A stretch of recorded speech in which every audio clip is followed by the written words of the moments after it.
Good morning, everyone. Happy Monday. Welcome back to another episode of Instantly 20. You're listening with Ash. And Keely. And Jazz. Today we have a very special guest on the podcast. We've been teasing her on Instagram a little bit lately, but Jazz is a very special friend of mine and she is an online coach, wellness, fitness extraordinaire. That's your new business title. I love it.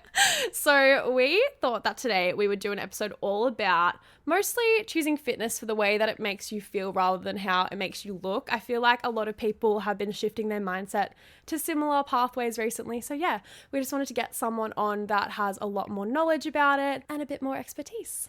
So to get started for this morning, I thought we would get Jazz to just tell us a little bit about herself and her fitness journey, her life journey so far. And yeah, where are you at within your early 20s so far, Jazz?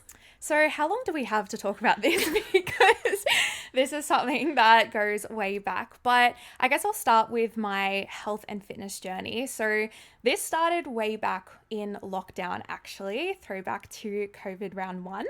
I was really struggling with my own body image. I felt I was just in a really confusing state with my environment, with people, friends, family. I was just really lost. And so first thing I looked at was my body, where I would do body checks and all of the things and thought, okay, I need to fix this. So I actually got myself a coach, which is actually where it all started. And my experience with this coach wasn't exactly what I thought it would be.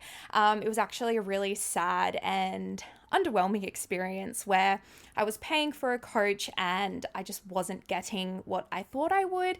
They were prescribing me things that my best friend at the time also had, and I had gut issues, I had mindset issues, all of the things, yet she put me on this plan to lose weight. And while that's what I was doing, I was actually quite underweight at the time as well. So it just didn't make sense. And after a couple of months, I realized I was actually going backwards in my journey. I didn't feel cared for. I felt like a price tag. And so that was where I had that shift. And I was like, no, there needs to be more people in the health and fitness industry that genuinely care about their clients, not just as a price tag. And so that was basically where my journey began. I started studying and I learned that everything I was being prescribed and I was paying for was actually the complete opposite to what I needed. And I guess that's just where my journey began when I was probably about 16, I believe, or 17. Taking it back a little bit further, I know you're originally from Melbourne. Actually, I'm really curious to talk about this. This is such a niche topic, but Sydney versus Melbourne, and then I guess even now traveling forward, both Jazz and I today are in the Gold Coast. We both moved here recently, so very exciting. But Melbourne tends to have a really, it's just party central. I don't know. If I have a lot of friends that live there and they love going out, fun with your friends, socializing. But I just feel like Melbourne's very different. It's very cold. It's just, there's not a whole lot to do. So yeah, what has your experience with your environment been since you've moved? Yeah, so I guess that comes down to the first thing, which is your friendship environment.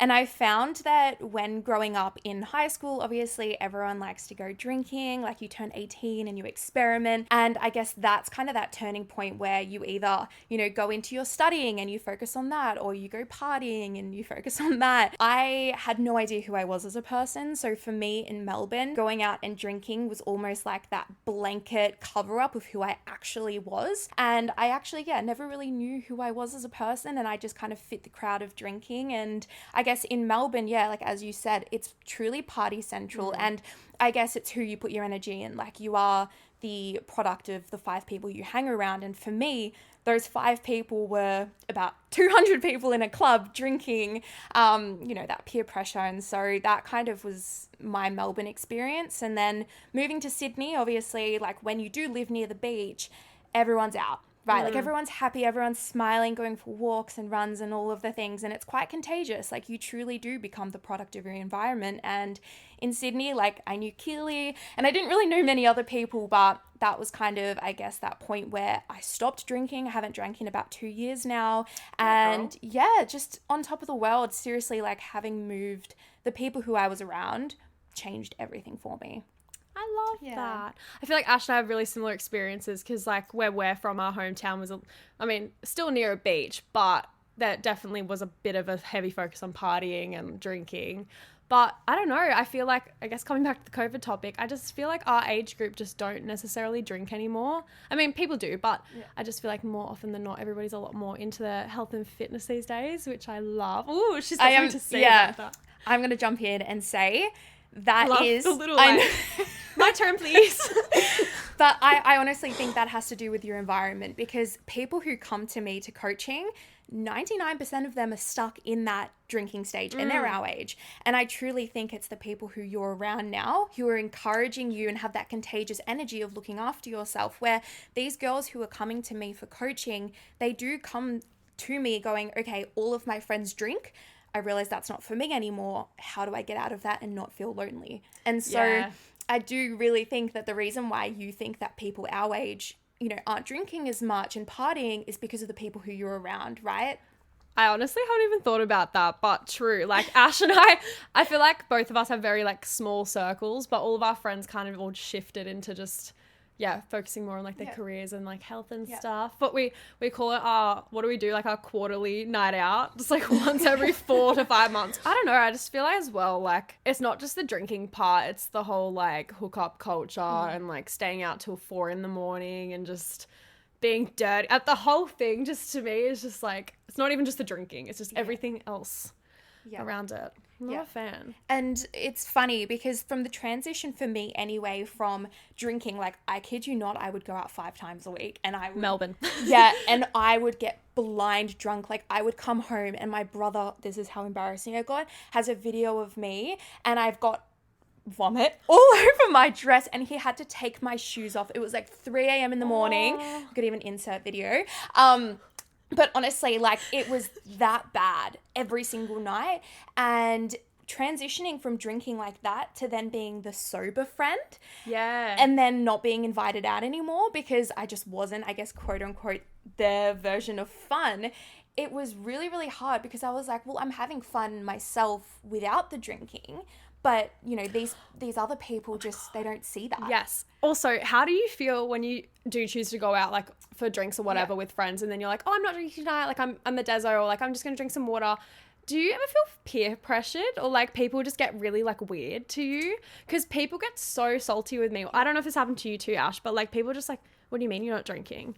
And I'm just like... You know what I find is the best way to avoid that is to get a drink, like, even if it is water or lemonade, and ask for a lime or a lemon on the side of the drink. No one's going to question you. Yeah. Literally. No one's going to question you at all. Unless if they're like, can I have a sip? And then you're suddenly like, oh shit, now I'm exposing that it's really lemonade. But you know what I mean? Like, I feel like just the concept of having something in your hand makes it feel less on the outside, even if it is like a soda or something. Yeah.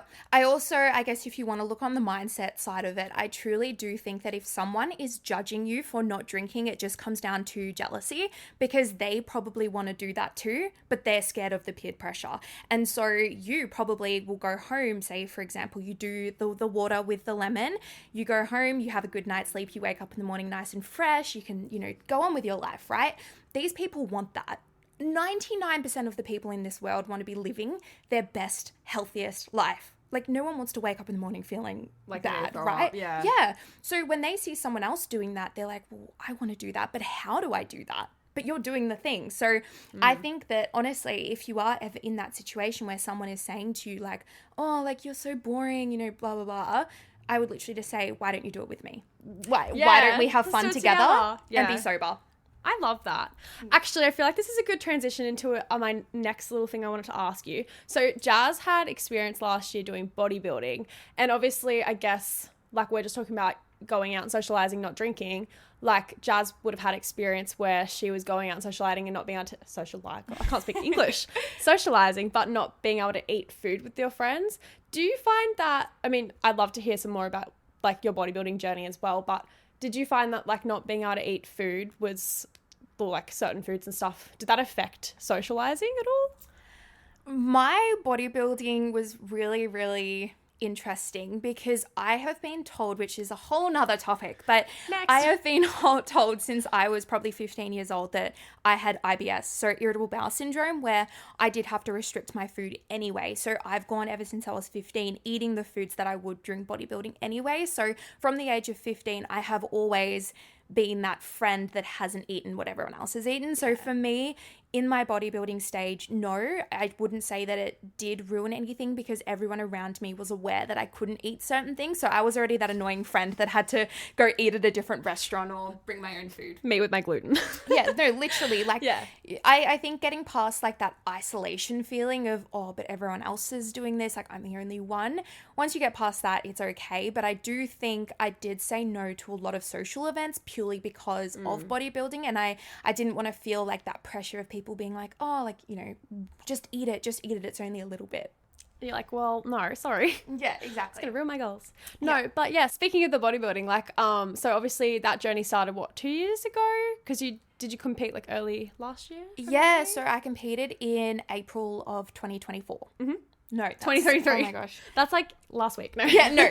I competed in April 2023. Yeah.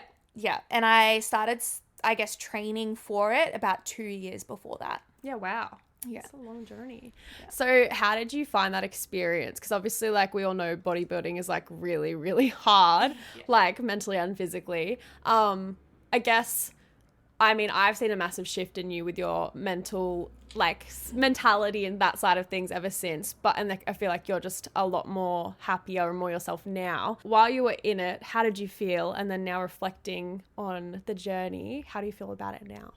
Well, I think I've just got my personality back, to be honest, because food is fuel, and when you're bodybuilding, you don't have that. So I started powerlifting before I got into bodybuilding. So if anyone does or doesn't know, powerlifting is actually focusing on the weight lifted rather than the way that you look. So when I was powerlifting, I was eating 3,000 plus calories, and then going into bodybuilding, obviously it's a lot less.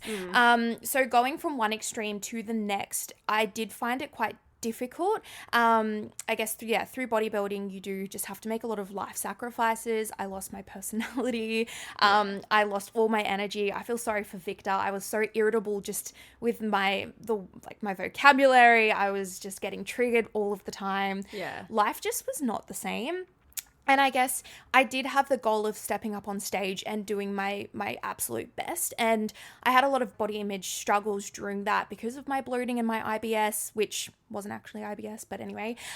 So I guess it was just that comparison to other people as well. Yeah. At the time during bodybuilding, I found that, you did have to create a lot of restrictions in your life. I did, lose my personality. I lost just the fun aspect of life. Whereas reflecting back now, I can do things like this and have a smile on my face without thinking about food. And I think that that's the biggest thing. I can have fun now. And that isn't to say that people who are bodybuilding don't have fun, because some people obviously have different experiences. They're coming from different places. But for me now, I have come out of it realizing that if I want to be athletic, if I want to be healthy, then I have to do all of the things to be that person, and that is feeding myself with food. I love that. Actually, that comes in. So, okay, we went on our Instagram and did write down a few questions from our friends and our listeners. Okay, so now that we're just talking about food and how it makes you feel and things like that, I know that we used to talk a lot about food purely as fuel and nutrition and just really eating things based on exactly how it's going to affect your body. But I know recently you've kind of more shifted into the mindset of it's okay to eat food for the enjoyment. And I had a cute little video of your almond croissant. She'd never had one before. I was like, oh my God, you're missing out. Ash loves croissant. You've had an almond croissant, right? Yes. I'm I need to include her.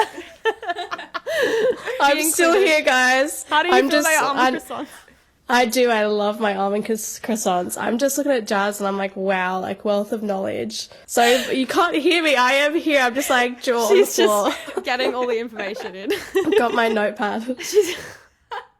I was going to say, so more recently you've kind of started to shift into, I can actually just eat food because it makes me feel happy and it gives me that dopamine boost. When did that kind of come about, and how has that affected, I guess, your training as well? Yeah, so as I mentioned earlier about IBS, I have been told for so long that I've got IBS, so I had to restrict specific food groups and generally just not enjoy food. I had to purely eat food so that my body didn't respond in a bad way. But this came back to mentality. So healing my gut actually came with healing my mindset, and I figured all that out on a little holistic journey to Bali on my own for 4 weeks. I guess that leads me to today, where I do actually eat food for pure enjoyment, and it has increased my relationships with both myself and the people around me. Eating for enjoyment, it's food for the soul. So food for fuel and food for the soul is what I like to tell myself and my clients. And if you think about it, when it comes to success, you cannot restrict yourself because it's not sustainable in the long run. And if you feed yourself this food for your soul, you know, once a week, twice a week, 3 times a week, you'll never be restricting, which means it's going to be a long-term thing. And if you want to do something sustainably, it needs to be realistic. And if going out with your friends or your family or your partner for an almond croissant, for example, you know, once a week, if that causes you to feel, you know, more enjoyment with food, then realistically it's just going to last and it's going to help you actually achieve your goals versus say restricting yourself and being 100%, you know, really, really hard on yourself, no sugar, no eating out, none of that for say 2 weeks. In that 2 weeks time, you are then going to binge eat because you've restricted it for so long. Whereas if you have little dollops during the week, then you're always feeding your soul. So there's no room for failure there. I love that. Yeah. Ew, I feel like, I don't know, I don't want to like make it too heavy, but as someone with disordered eating patterns and someone that's like struggled with that before, what's your advice for someone that's wanting to get more on track? Not so much fitness, but like more of a health journey there. Like what do you feel like some good baby steps is that you would give advice for a client that's stepping forward with, I guess, that struggle? Yeah, awesome question. So what I would say is to do an audit of your life and ask you what is going well and what isn't going well, what makes you feel, I guess, internally upset, and what makes your body feel like externally upset as well. So are there specific foods that, you know, trigger you more than not? And if there is, say, a specific food that you do, you know, maybe have that binge eating tendency with, or if there is a specific food, say, that you do struggle to eat due to the mindset around it, I would say to increase and have it maybe once or twice, 3 times in really, really small amounts during the week and mindfully eat. Mindfully eating is one of the most amazing tools for someone, say, who is struggling with their relationship with food, with the mindset around nutrition, not knowing what they're eating, why they're eating it, maybe why they feel so like anxious around eating food. So it comes to asking yourself as little as, okay, where did this food come from? You know, who farmed this food? Thinking to yourself about, how the food was grown, and truly getting to know the food that you're eating and knowing that it isn't going to be the be all or end all.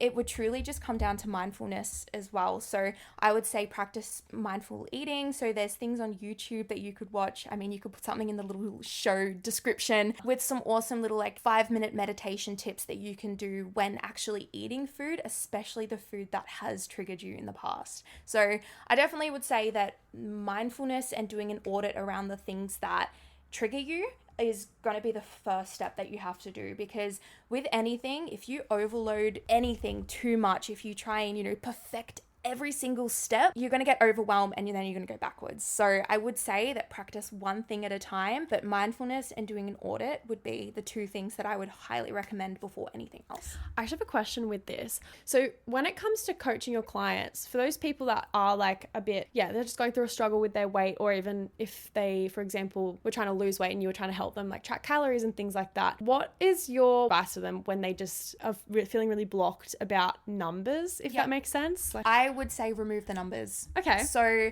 I would say don't step on the scale. You know, there's other metrics that you can do to actually see your progression. That could be taking progress photos. It could truly be just measuring your body, or none of that for that matter, because again, this comes down to, you know, training for your soul rather than for what you look like externally, and healing that relationship, knowing that if you feel good on the inside, naturally you feel good on the outside, right? And so said Ash in the last episode. And so I would truly say take away all the numbers. You do not need to track your food to lose weight. Yeah. If that's someone's goal, what I do actually with a lot of my clients is I get them to send photos of their food to me, and I ask them, how did it make you feel? How did you feel mentally when you ate that? How did your body feel physically after you ate that? And if they didn't feel good, then we make some changes. Maybe instead of having Nutella, have almond butter. You know, little things like that. And then I just like to educate on food as well. So rather than seeing food as a number, say with the almond croissant, rather than looking at it as, say, maybe 300 calories, okay, what's actually in it? There's almonds. almonds are healthy fats, so that's why you're eating it. Carbs, it's an energy source, right? That's why you're eating it. And then maybe, okay, there's no protein in that. How can we increase your protein to make sure you're getting a balance of that macronutrient? So it is just more so education. And again, as Keely and I were actually having a conversation earlier, is having an understanding of why you're doing what you're doing will actually, I guess, give you the exact reason as to why you're going to do it. If you know that it's going to make you feel better, well, then you're going to do it, right? Yeah. I love that. Yeah, I want to ask you guys a question, actually. Oh, what is your question? Oh my God. We're getting no, I'm interviewed. scared. This is crazy. I want to know. I wasn't prepared for this. Don't worry, neither was I. What is, I guess, going on the topic of training because it makes you internally feel good, or I guess doing things in your life because it internally makes you feel good rather than getting gratification straight away, or, you know, that feeling of, oh, I'm going to look better if I do this. What's one thing to do with your health or your nutrition or your mindset that makes you feel good internally versus giving you that instant gratification physically? Ash, do you want to go first? Or do you want me to go first? That was a really complex question. I feel like I want to hear you answer it so I can kind of, break it down, Gosh, I feel like there's so many things that this could, like, go into. Because, okay, to preface, Jazz and I have been friends for, like, what, 2-3 years now? Okay, a while. It's been a few years. Yeah. So, anyway, like, we were already friends, but recently, like, started this year, Jazz started a group fitness challenge, which I've been literally doing for, like, the last 6 months, and I can't believe how fast it's gone.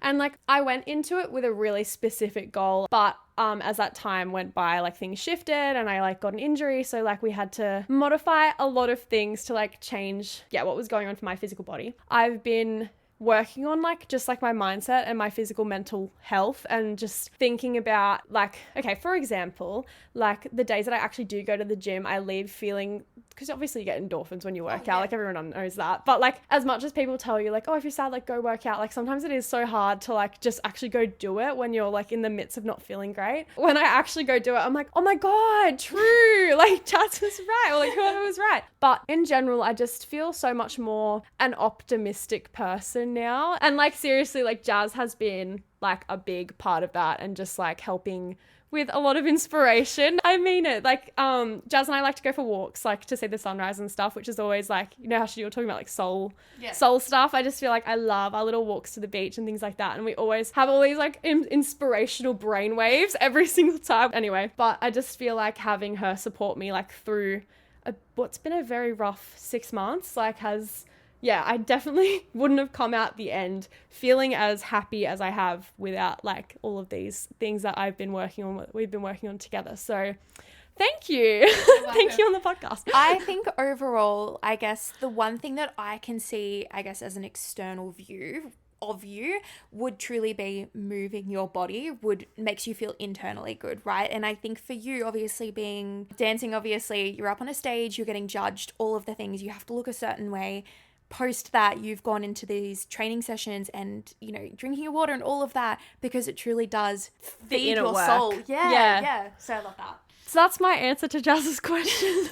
That was so cute. Oh, I loved that. Ash, what are some things that you do? Some things that I do. Well, I've got a little doggy. I'm not sure where Moose is. He's probably asleep on the couch right now. But I feel like, I don't know, like, taking him for walks. We go to the dog park quite regularly. So I feel like that's a pretty good way to get out and to be active.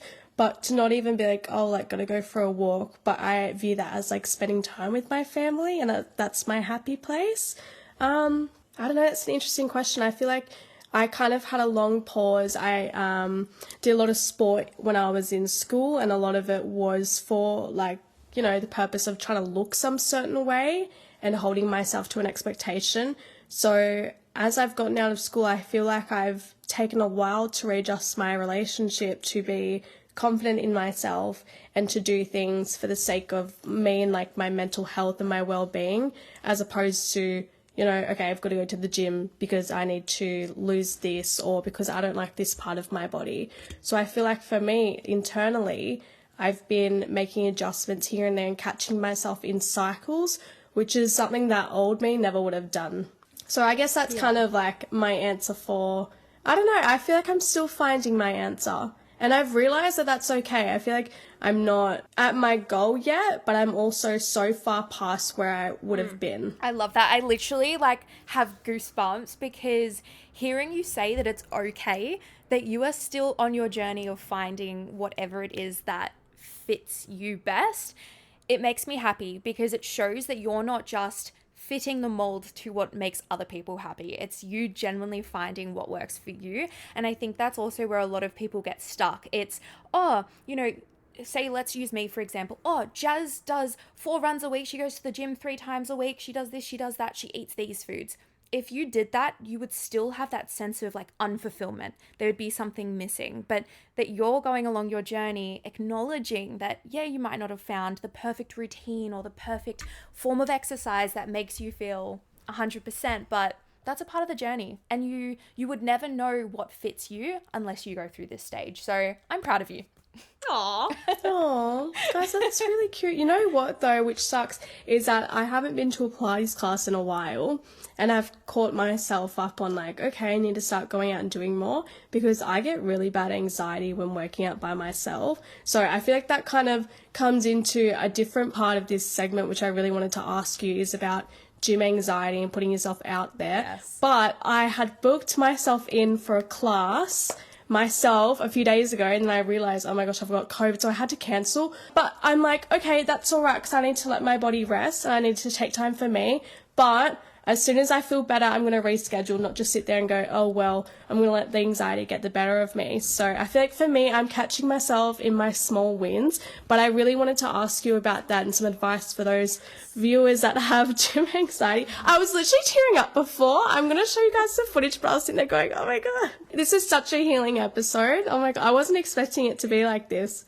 I'm loving this conversation. Yeah, but I did really want to ask you about gym anxiety, because I am the girly that I just struggle to get myself in there, but once I'm there, I have the best time. It's so interesting that you say that as well, Ash, because that's something that's literally been like every single check-in that I have with Jazz, I'm like, how to fix my gym anxiety. And then like I finally got over it, and then I went to a new gym and it came back. Like I finally got used to like the one that I was going to. I was like, yeah, I'm good now. And then like I tried to go to the gym with my boyfriend, and like, okay, God bless him, I was doing something wrong and he was just like, oh, like trying to fix it. And so I immediately like went back into my shell and was like, no, I'm doing it all wrong. And now I have to go home because I'm embarrassed and I don't like this gym that I'm not used to. So like, I guess, yeah, it's like something that's like, I don't know, I feel like we all go through it. Okay, so Keely, you said that first gym that you started going to, you finally got to the point of not having that gym anxiety. So I'm going to ask you, what do you think was one thing or 2 things or 3 things that maybe healed that gym anxiety for that first gym that you went to? Ooh.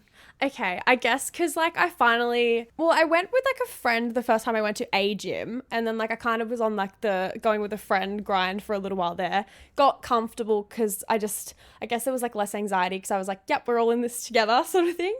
And then when I like moved up here, the gym that I go to is like really quite close to home. It's a bit smaller, not too busy, which is like a perfect environment for me. The first 2 or 3 times I went, I was like so embarrassed and I'd only do like a couple exercises and I was like, I'm overwhelmed. I have to leave now. But especially, oh my gosh, I had to get over it. Like some of the girls from work would be there, just like they would happen to be training when I came in, and like a random Saturday afternoon, I was like, oh my God, of course somebody I know is here. And I just kind of had to like get over it. But I guess because I finally figured out like, oh, where the equipment is. Okay, where do I put my stuff? Ash and I keep talking about routine, but seriously, the routine of like knowing where everything was and going consistently at certain times, I just felt comfortable, I guess. So like that was probably the only thing that I would say like what the difference was. But then if I go to like a new gym and I don't know anybody in there and I don't know where anything is, I freak out. I'm like, oh my God, I have to leave like right now.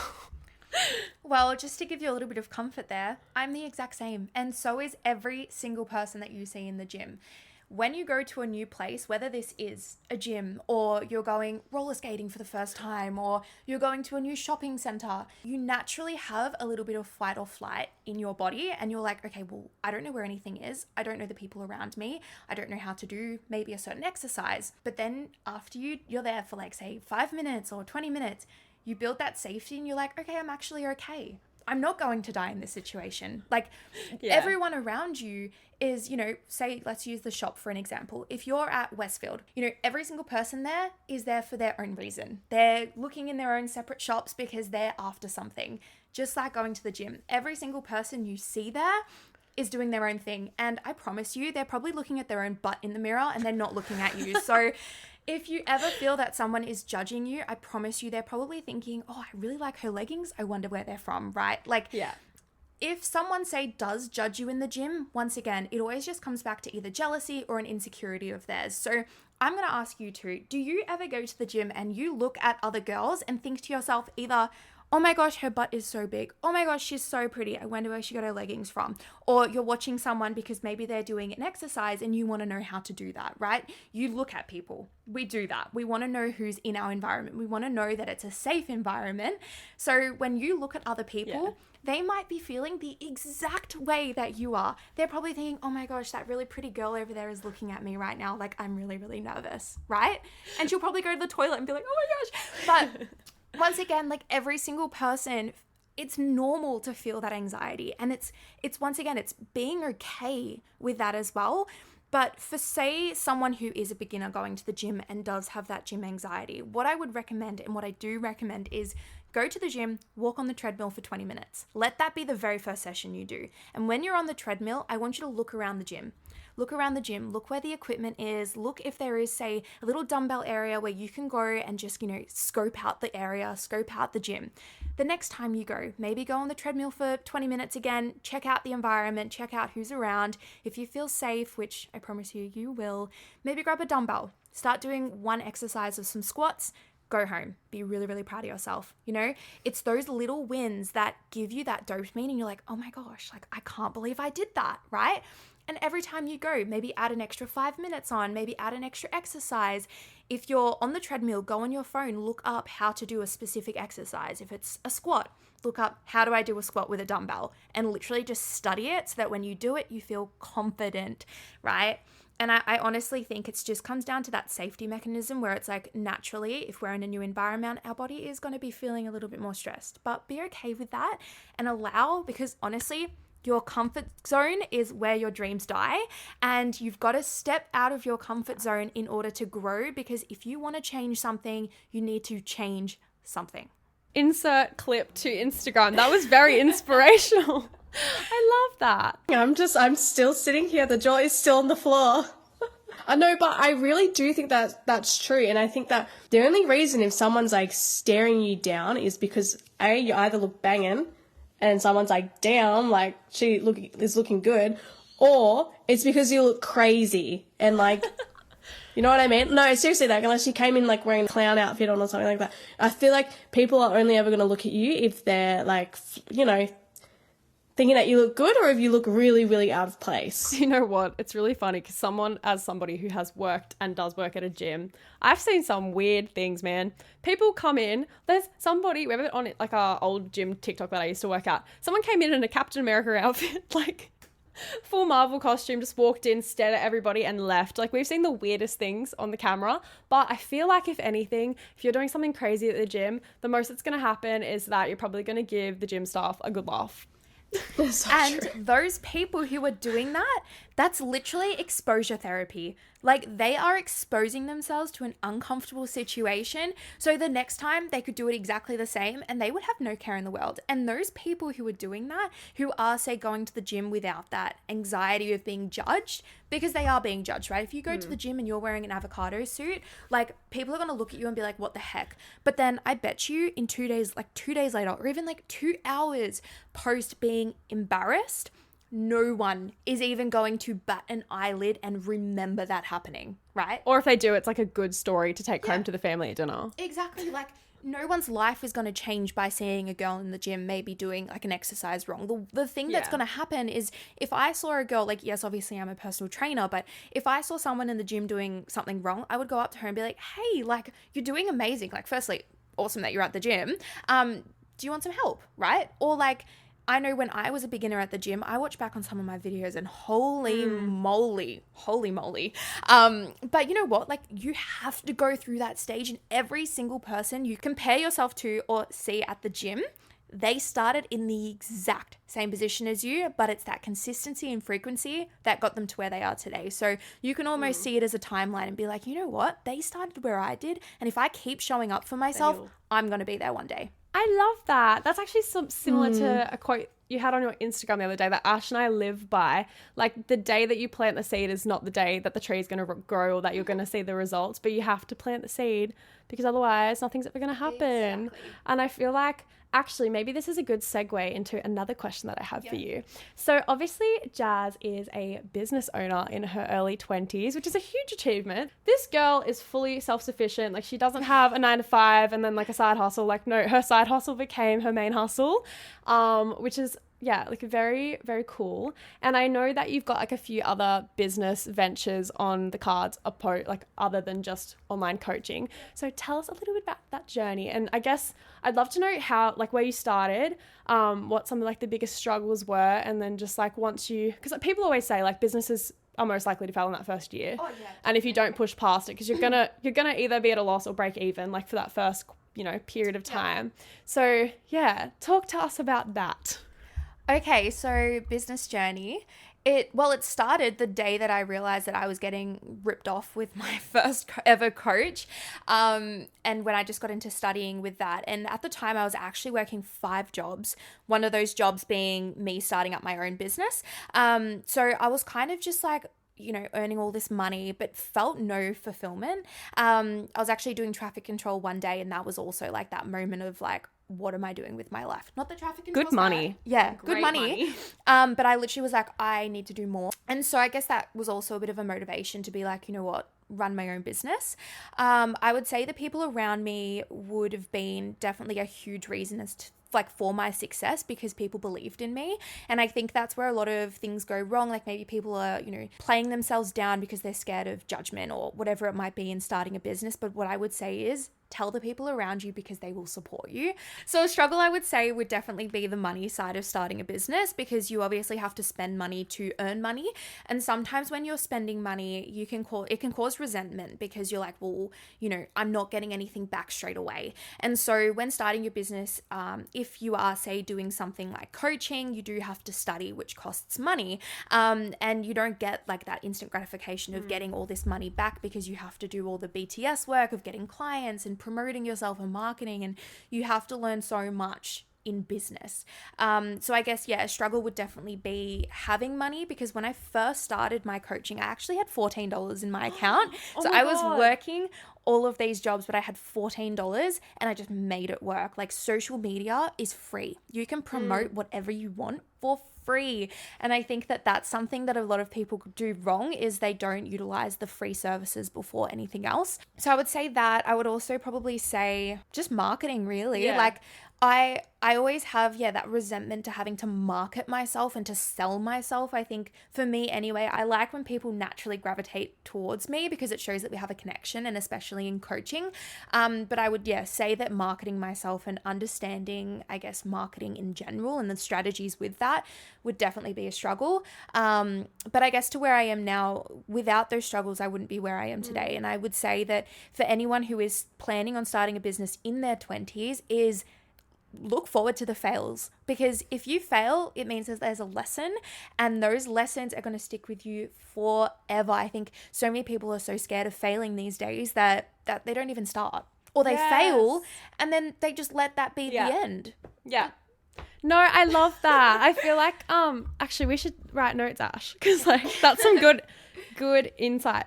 No, because I think another thing that people should really think about when they're starting a business is just like purely starting off with a passion for what you're doing and just like a love for it.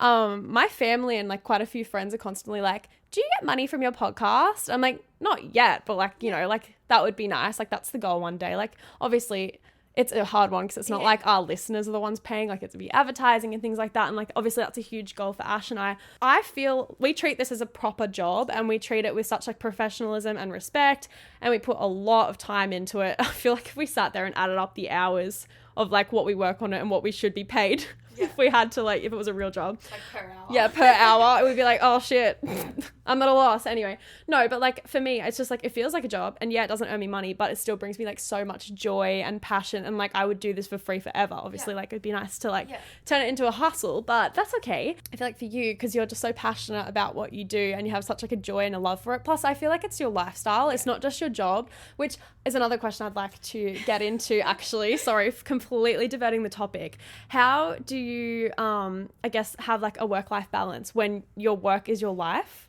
I don't know. And it's on social media. Like, I feel like, I mean, I feel bad sometimes. I'm texting Jazz and I'm like, don't reply right now because it's Sunday, but I have a question. Like, I guess it's hard because also you use your phone to connect personally, but also to connect with clients. So what's that like? I would actually say that that's a bit of a struggle as well, like with business, is finding that balance, because I am so passionate and I love what I do so much. Like, I am on this earth to help people. And so when there's an opportunity to help someone, I take it, whether that's at 10 p.m. at night or 4 a.m. in the morning. If someone messages me and wants my advice or help, like, I will be there. And I guess that's something that I would say for anyone starting a business is set boundaries. Yeah. Because I have now created that as a new normal for both myself and, say, clients or people even through social media, is people think it's okay now to, say, message me, you know, at 11 p.m. at night being like an urgent text message. Within business. But again, I love it so much, so I don't see that as a bad thing. But sometimes when I actually do a bit of a review on it, I'm like, okay, how is my boundaries? Like, am I setting them enough? You know, things like that. When it does come to, I guess, social media, so like, because I earn money, say, from social media and my business, finding that balance is quite hard, but I have been able to do it quite well now, where I am still present in what I'm doing aside from work. In saying that, my work is a part of me. Like, without my work, I wouldn't be who I am, and I love who I am. And so if I've removed 100% of my business from me, then I wouldn't feel fulfilled, and there would be a part missing. And I guess like it's hard because, yes, I don't get paid for every single hour that I'm working, but again, it comes to passion, and it's just a part of me. So I think finding a balance between being present but also working, there's a big difference. Yeah, for sure. And I guess, how do you find your like social media downtime or like your switch off time? Because I feel like it's so easy to be like, oh my God, that task that I forgot to do at 2 p.m. today, and now it's like 10 p.m. I'm laying in bed at night. Like, because your work is just there. It's not like you physically go to a place and then you can just like leave it at the door and like come home and have a separate life. Like, do you find it really hard to sometimes just like stop yourself? Oh yeah, definitely. Like, there are times where I'm like, oh, how nice it would be to go to a 9 to 5 and come home and just not even have to worry about work, because with clients, I take on their problems like they're mine. If I have a client crying to me, I cry. Like, you know what I mean? So it is quite hard that it generally does dictate a lot of my emotions with life. And yeah, like, it would be great, you know, doing a 9 to 5, come home and not have to worry. But again, that for me, that's not life. Yeah. So, so I guess with social media, my downtime, I am always thinking about work. And if I am, say, on social media just like scrolling, I almost feel guilty. I'm like, oh, but I could actually be doing something and utilizing my time right now with clients. So yeah, I guess it's again, coming down to balance. I'm not the best at that. But she's happy, so that's all that matters. Yeah.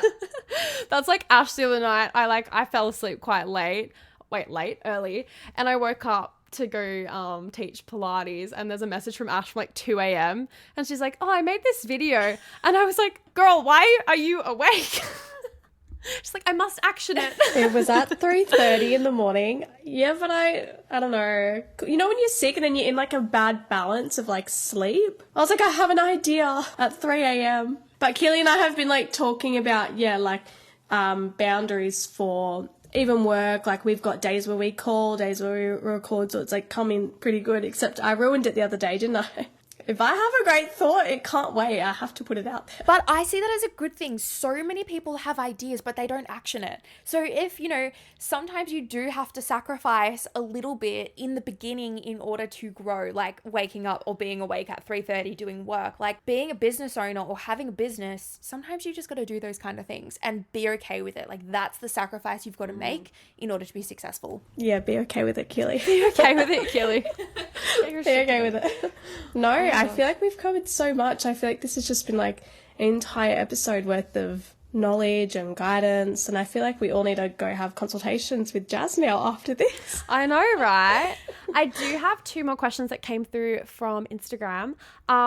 Someone asked, what are your tips for increasing motivation? I feel like that's actually like a really big struggle for most people, because they think, and they get inspired in the moment. They're like, oh my gosh, yes, like I want to go to the gym. But then like, I feel like there's the whole motivation versus accountability thing, because eventually like you're not going to feel it anymore, but you still got to do it. Yeah. I think a lot of the time these days, a lot of people want that instant gratification or that instant result where, you know, say they go to the gym once, they're like, holy moly, that was hard, but I don't have abs yet. I give up, right? And it's just like TikTok. You don't like someone, you don't like something, like you just keep scrolling, right? Like we're after like that dopamine. And I think when it comes to motivation, scrap it. No motivation. We're here for a purpose, and you have to have a strong enough purpose to show up for yourself. And if that means you need to sit down for a whole day and ask yourself, how do I want to feel in life?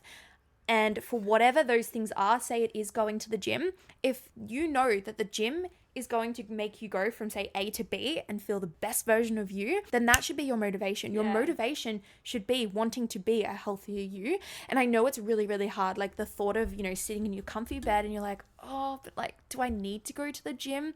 If it's going to make you feel better, then yeah, you do need to go to the gym, right? So I wouldn't say like searching for motivation is the way to go. I would definitely say having your why and your purpose being that strong reason that you do show up for yourself. I don't think that it should be for any other reason, not for like motivation because you've got a party in 2 weeks and you want to look a certain way. I think a lot of people do have, say, like this quote unquote end goal, and they maybe, show up consistently for 2 weeks. They do the thing that they want the motivation to look good for or whatever. And then the 2 weeks happen and then they go back and they start from square one, right? So I think having like an end goal, more so feeling away rather than looking away or whatever it might be, will actually help you get up in the morning and just do the thing that's hard. Put that in a book. Write that quote down. Jazz has been looking forward to this question this whole episode. I feel like you've probably had it in the back of your mind. She saw it. Oh, you forgot about it. She saw it on my list before we started. I almost was like, oh, we'll just see if we get to it. Anyway, so if you could eat, and she wants us to both answer it too for her. Oh, no. The rest of your life, what would they be and why? I'm going to get you guys to answer first. Oh. I'm a croissant. No, I'm kidding. Ooh. You know what? Actually, chicken Caesar salad. Ash loves chicken Caesar salad. We went on our cruise Caesar and it's salad. literally all she ate the whole time. Literally. Oh my gosh, I don't know. I'd get sick of it though for the rest of my life. Okay, wait. You gotta think strategically about it. Oh, okay. I have one in mind. Oh. She's going. Oh my god. Sorry. Stir fry, because the amount of combinations that you can make with a stir fry, you get your protein, you get your veggies, you can do rice, noodles, like you can change it up. Okay, I'm going to cut in quickly. I'm going to make it harder for you, and I want it to be one specific like ingredient of food. Oh shit. Just trying to cheat. I know, I'm always trying to hack the system. Every single time, I'm like, what we do Would You Rather episodes, and it's like a thing we consistently do, or we'll do like hot takes and stuff, and I'm like, would you rather this or this? And she starts thinking outside the box so far, which is great. I love her out of the box thinking. She's creative. It's a great skill to have. But I'm just like, answer the damn question. Like, stop trying to make it I have to be thing. strategic about it. Fuck, I really thought I won with that. Dude, I don't even know. Oh my God. Popcorn? I'm going to say... Oh, yum. I love popcorn. Oh, yum. Literally, I don't think anyone right. exists on the earth that loves popcorn more than me. Coming back to the whole going out thing, Ash and I go out for like an hour, and then we come home purely to just watch a movie and eat popcorn. And it's our favorite part of going out is coming back for the popcorn. No, like, I love that. And I think so many people miss out on those, like, that fun, because there always needs to kind of be like that alcohol involved or, you know, whatever. It's like, popcorn is so good. Love that. Okay. My 3 things would be, I guess, chicken. That's like my number one meat. And my boyfriend thinks I'm so weird because I don't season my chicken. I just cook chicken and I eat it. It's okay. It's okay. Anyway, I just have my like unseasoned chicken. I really like mushrooms. Jazz is like, Okay.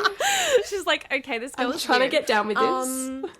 Okay, if I could eat gluten, I would have cinnamon scrolls from Cinnabon. They are so good. Stop that. I'm sad. I wish I could eat them, but I'll add that to my list, and we'll just like say that I would could eat gluten in this theory. Anyway, chicken mushrooms and cinnamon scrolls. That's the weirdest combination. Weird combination. Yeah. Ash, your turn. Popcorn. That's hard because I love stir fry, so I really want that to be my second. Even if I could just have one kind of stir fry, I won't cheat the system. Okay. No. I will probably actually take chicken as well because I'm kind of the same. And I don't know about my third. Unseasoned? No, it's definitely seasoned. My spice rack. I'll take my spice rack as my third option. You can keep the spice rack. It's not food. It's just a spice. I don't know. I don't feel like I have a third. Do you love a certain fruit? Oh, acai. my God, acai, Ash. Acai. Oh, wait, Jazz, do you say acai or acai? Acai. Oh, I say acai. How come? Okay, anyway, I'm weird, but I'd say acai. Get all my superfoods in. I say acai. Acai. Yeah. Acai. Yes. Oh my god, actually, in that case, maybe I would do strawberries, bananas, and acai. Those would be my three things. Yeah. What about you, Jazz? Okay, I think that I would have potato, only because the amount of ways that you can make potato. You True. can make mashed potato. You could do like Hash browns. potato Oh, that's gems. good. Yeah, hash browns. Yeah. And then I would do a piece of fruit. So I would probably have maybe a kiwi fruit, but skin on. Gold kiwi fruit with skin on. They're so good. And then I'd have like yummy food, either popcorn or a Kinder Surprise. Oh my goodness! Favorite chocolate. No, same. And it's gluten. Yeah, Kinder Surprise. They're my three. Yes. Oh my gosh, Oh, I no actually protein. agree. Oh well, no protein good. is fine. It's alright. It's just a exactly. theoretical situation. We can share. It's not real. Me and Ash have chicken, so we can all share yeah. our free food. Yeah, love it. Yeah, that's a pretty sad diet, actually. Is that all that we're going to have now? Is acai, chicken, unseasoned chicken, buenos. Popcorn. Oh man, guys. Love it. I don't know what just happened, but I loved that part of the conversation. I love how we were all like professional and like motivating, inspirational, and we were like unseasoned. Why unseasoned, dude? Why? I don't know. I think because I've only recently gotten into cooking. Usually if there's anything on my chicken, it's going to be like the pesto sauce or like the butter chicken sauce or like a bit of salt. So I don't really think to like season my chicken. My boyfriend's always just like, what on earth are you doing? He pulls out spices and starts putting like onion powder, not teriyaki, but like all the things. And I'm just, see, I don't even know what the spices are. And he goes, you're weird. So maybe I'm going to have to like learn how to cook for him with seasons. Otherwise he's not going to think I'm a very good girlfriend. Well, I think this is a good place to end this episode. I could talk to you forever, like about all this. I just feel like maybe we need to get Jazz on for a part 2 in person one day. Maybe if Ash might come fly up and we can do something fun. I don't know. I'd love to have you back on. But this has been a long time coming. We booked her in for like November last year and then things changed. People moved. Me. So anyway, this has been very, amazing. Thank you so much for coming on. Thank you for giving me the opportunity to inspire and educate more people. So I think Jazz has deserved a shout out on the episode today. So head over to Instagram. Jazz, would you like to give everyone your handles? Jazz McNair Fitness and FBJ Coaching. We will definitely put it in the show description down the bottom, as well as some of your mindful eating inspiration links. If you can send them through, we will definitely pop them down there. And if anybody is interested in having an online coach, or me just plugging your own business, no, seriously, I can highly recommend, not only as Jazz's friend, but as someone who has been Jazz's client as well. She is the ultimate hype girl, and could not recommend you more. Thank you again for joining us today, guys. We know this was a bit of a lengthy episode, but we hope that you took everything out of it and found some inspiration. And yeah, that's exactly right. Go jump over onto Instagram to check out Jazz and everything that she has to offer. Don't hesitate to slide into the DMs too, because she's always there for us. She's the girl's girl. And yeah, we'll be back in your ears same time next Monday. Bye! Bye!